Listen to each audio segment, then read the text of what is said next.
Hi and welcome back to Presenting from Home. I hope you found last week's morph transition hack really useful for making some killer online presentations. This week I'm going to introduce you to any designer's true best friend, the alignment tools. So these tools are absolutely crucial for professionally laid out slides, and if you're a spacing perfectionist, this one is definitely for you. So get yourself comfy and let's begin. Okay. So let's begin by familiarising ourselves with the different alignment tools. So they can be found under Home, under the Arrange icon, located just here next to Shapes. Or if you're a PowerPoint nerd like me, you'll have them neatly lined up in a quick access toolbar here. So if you find these little icons super confusing and you can't make head or tail of what they mean, they are labelled when you go into Arrange, but here I've made the line red so that we can clearly see what we're aligning to. So the little rectangles are the objects and the red line is what those objects are being aligned to with this tool. There's an alignment tool for every eventuality, so you can align your objects left, centre and right, and then top, middle and bottom. And you can also distribute multiple items evenly, horizontally or vertically, so that will space your objects out nicely. It's important to remember that the way we use these tools will totally depend on how many objects you've selected. So here you can see that if I align this single circle to the left, it aligns to the left of the slide itself.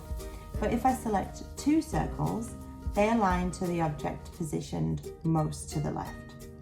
This same rule also applies to aligning right, top and bottom.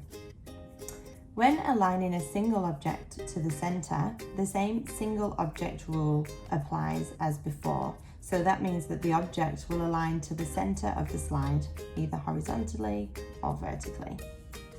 When you select multiple objects, however, they will align to each other, but center themselves between the two furthest objects within the selection, like this. So let's see how this works in practice and how grouping can also help to achieve optimum alignment.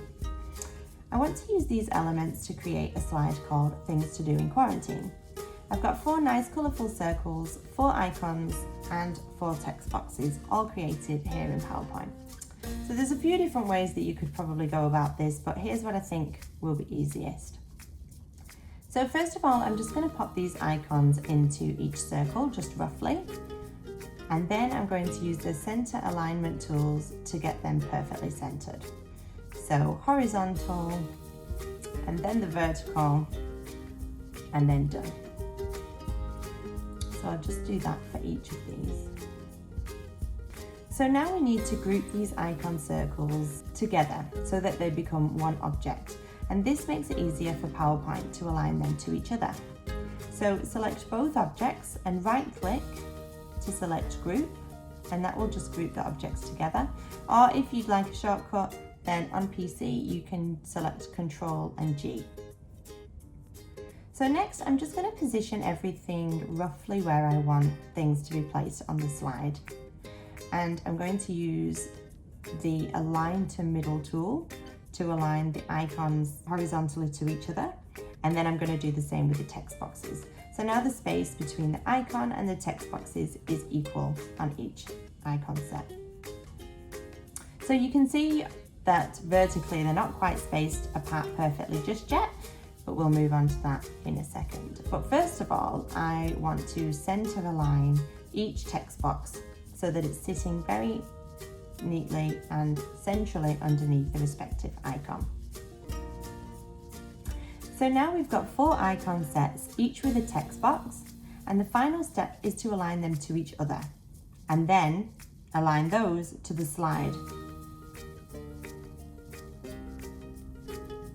So we're going to use the group function again. I'm just going to group the icon circle with the text, and I'll do that for each of them, so that now this icon set is kind of one object.